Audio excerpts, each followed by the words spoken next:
So this is from one of my mates in Taiwan, Daniel Wu. He says, because I've started, not streaming, but started doing some Let's Plays on YouTube and all that, he was concerned that 2 weeks ago there was some news that Atlas, and Atlas are known for this, they've done this with a few of their games. Atlas basically tells streamers and content creators to not stream the end of their game. They've done this with Persona 5. They've done it with most of the Persona games, actually. They've got very, very stringent set regulations and restrictions on what you can show on your stream or YouTube channel and what you can't.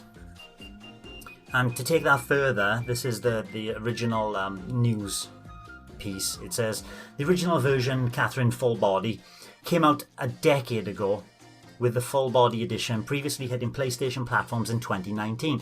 Now Catherine is finding its way to Switch, and although it's been around the block for a while, Atlas still has some restrictions in place for video uploads and streaming. Details regarding those restrictions were shared on Atlas's official Japanese website. The company notes that videos of footage and audio from the game can only be used for personal use and cannot be used to make a profit. Additionally, the copyright information for Atlas and Sega needs to be included. I don't know whether you'd stick that, in the show notes of your stream or on your YouTube channel. And perhaps most notable of all, players are forbidden from sharing videos and screenshots from the Golden Theatre story mode, which is the 6th day all the way to the ending. So it's basically the last couple of levels and sections you cannot spoil. That's a lot of restrictions for an old game on a new platform, yes. And that's why we've entitled this podcast Overstepping the Mark. Nick, are they overstepping the mark? It's hard to say for me, to be honest. On the one hand, I can understand why they've done this. They want to protect their IP. They want to protect potential consumers from seeing the ending. Which is fair enough. It is their game and they have copyright of it. So if somebody else does make a profit from it, I think they have a legitimate reason to be upset. But that's true of all video game companies, including Nintendo, who had a similar position to this a few years ago. But then on the other hand, I do think that streaming and that, YouTube Let's Plays and stuff like that, if it's done well, is very good free advertising for these companies. So Minecraft became popular because of YouTube, basically. And still is because of YouTube, yeah. And so, I mean, it's a balancing thing, isn't it? You, on the one hand, you do have a right to protect your property, your intellectual property. But I do think the companies that are really over restrictive are kind of shooting themselves in the foot a little bit, because ironically, by doing this, people are going to want to see the game. And it's going to create discussion about the game. And then if somebody goes to watch it on, Twitch or YouTube or whatever, not Mixer, then I don't know. They maybe won't be able to see everything that they want to see. And the idea that people are going to profit from these Let's Plays, first of all, I think most people who stream on Twitch and YouTube probably get money in donations from people who are watching. So how can that be policed? How can you say that somebody is profiting from showing this game? There's a little bit of a grey area there. Is a donation to the person for the job they do, or is it specifically because they are showing this game? Do you know what I mean? I think that's a little bit of a grey area. I think, after the fact on YouTube, if somebody monetizes the video and the company, I think they're well within their rights to claim copyright on that video. But then again, the creator is an original creation, so they're using the IP of another company. So all of this, there's so many grey areas. I think what needs to happen really is that some people at the top of the industry need to come together with Twitch and YouTube and set out some clearer guidelines. personally for me, I don't enjoy watching other people play games. When I used to go to my friend's house, I didn't want to sit and watch him play. I wanted to either play together or play by myself. Yeah. And I don't personally get the fascination with Let's Plays and streamers. It's not something that appeals to me. But obviously the younger generation is really into it.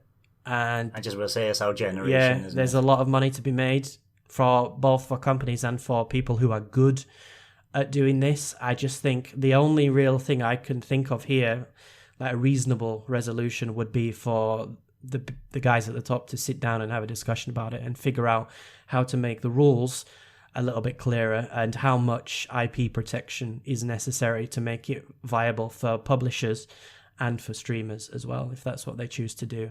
That makes a lot of sense, Greg. It does. I wouldn't be all clued up on copyrights and who's responsible for what and whatever else. It kind of makes me think about the ownerships of stuff. If I buy say I buy Paper Mario,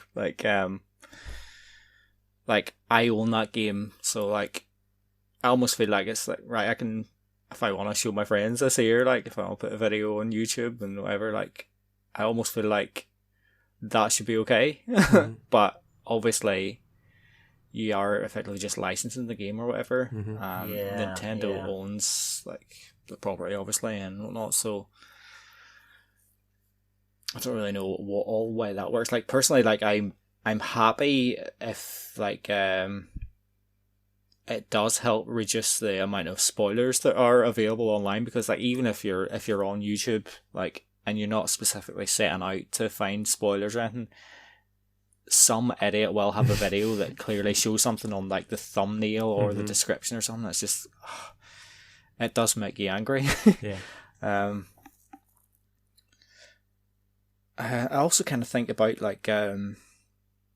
what way the games are maybe obtained in a way. If you've been sent a review code, for example, that's different from maybe buying it yourself and streaming it. But I like Nick, I don't really watch Let's Plays or or streaming around, because I'm not interested. I'd rather, if I'm interested in a game, I will go and play it for myself rather than watch somebody else play it and make different decisions than what maybe I would have made. And I just I get that it's a generational thing, and there are some people. There's maybe even some games where the game's maybe not meant to be good, but the story's good or something. So maybe people will want to just watch somebody else play it for whatever reason.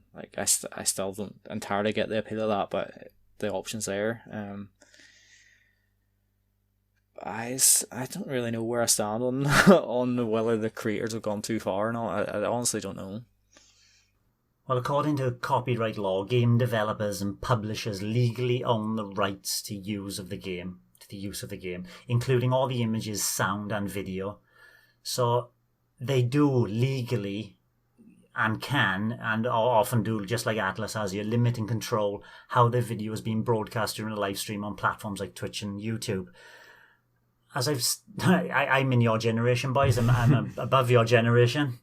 I see my son sitting there watching Minecraft YouTube videos a lot, Fortnite ones as well. Even though he's not into Fortnite himself, he'll watch people playing Fortnite. I don't particularly get it. And maybe I should, because I've started some Let's Plays now and I'm doing something which I wouldn't sit down personally and do myself, which is I find myself in a strange situation. And taking it from I'm doing myself a Let's Play, it does feel strange that someone like Atlas, I could have bought Catherine Full Body, not at the price they were asking for, that's for sure. But in the future, I could buy this game and think, I'll just do a Let's Play and put it up, and then be hit with a DMCA, which is, you take this down. This is a legal notification, basically saying, take this down, cease and desist, remove it from your site. And thinking about it, this pertains to music as well, and Nintendo's music, and some of my videos have got Nintendo music in there. My news channel has. I'm going to have to start putting non-copyright music like Bach and Beethoven in the background, yeah? Did Bach do the ground theme for Mario?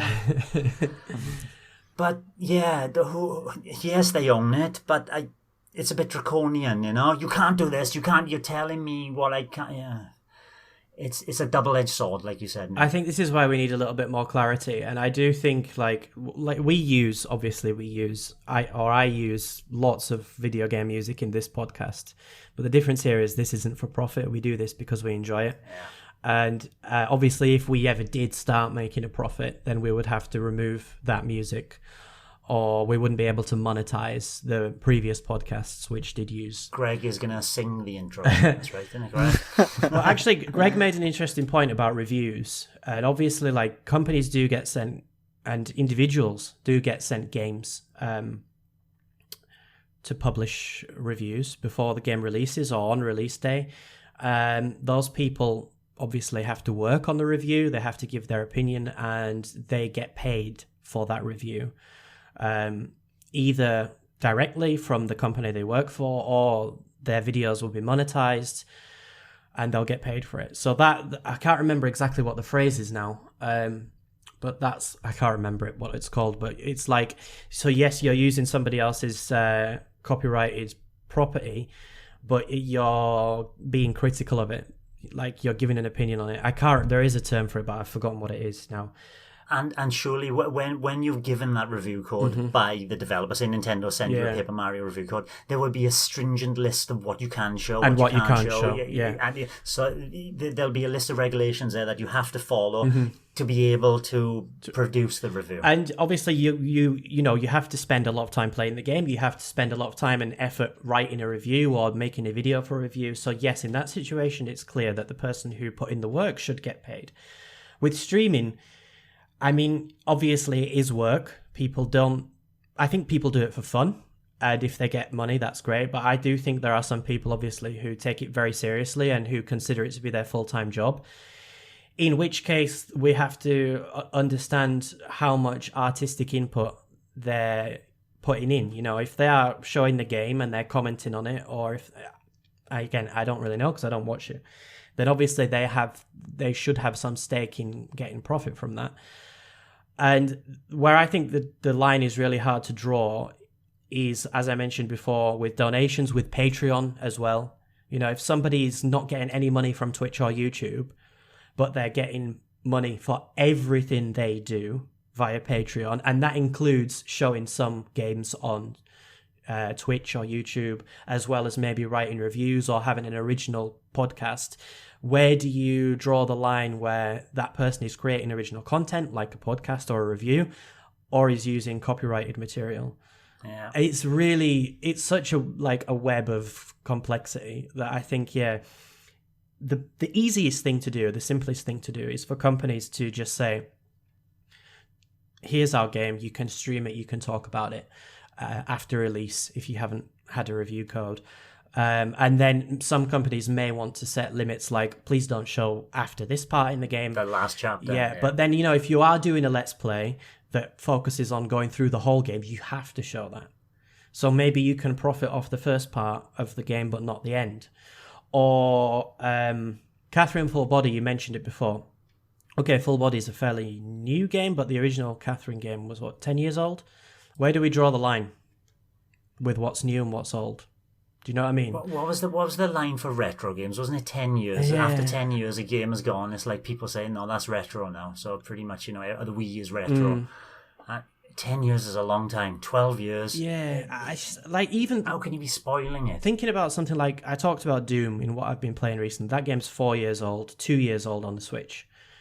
So I think everybody who's picked that up at full price has already picked it up. So what's the harm in showing the ending? Are you really going to sort of destroy sales of that game if you show the ending of it 2 or 3 or 4 years after it's released? So again, my take on all of this is that someone needs to sit down and hack all this out and just come up with a fairly robust system of what is and isn't allowed, and that gives both content creators and IP holders room for movement and flexibility in a way that tries to satisfy them both and doesn't arbitrarily hurt one or the other. That's my I take. suppose a couple of lawsuits and that kind of thing in the future, you know, like a big important streamer like Ninja, he goes and shows the ending of Catherine Full Body, and then he's got the money in the back end to maybe take on Atlas, and then through the courts maybe we'll have some sort of resolution. But I think we're a long way off from that at the moment. I'm a long way off of it. I did, you're talking about artistic license. I did 6-part playthrough of Donut County. I haven't even started. It's not a bad game. I'll talk about it one week. And there's a lot of dialogue in there. And I've been voice acting as I'm going through. And it's changed. The first episode, it was just talking through, and as I've gone through this to the 6th one, like I'm adding voices for a crocodile going, yes, that's lovely, Mr. Moffat. And I'm changing voices to it. It's like, is that artistic license? You know, you're putting your own interpretation on it and being creative. So if people enjoy it and people decide to, and people decide to, you know, support you and give you some money, how much of that content is Donut County? How much of that is your content? It made me sweat. So it's hard to draw. It's hard to draw a distinct line, in my opinion, and that's the problem I see. Yeah. Mm-hmm. Anything else about copyright laws, boys? I think Nick's probably covered more than I would ever even think about saying. Really, I'm not clued up enough. Really, I think if I ever monetize anything, I just better watch my back with some of those Nintendo songs I use frequently. Yeah. Thanks for watching, and don't forget to hit the subscribe button and give us a like if you've enjoyed our content. You can also check out our other great content on Twitter, Facebook, Instagram, and the N-E Café podcast from all good podcast providers. Just follow the links in the description below.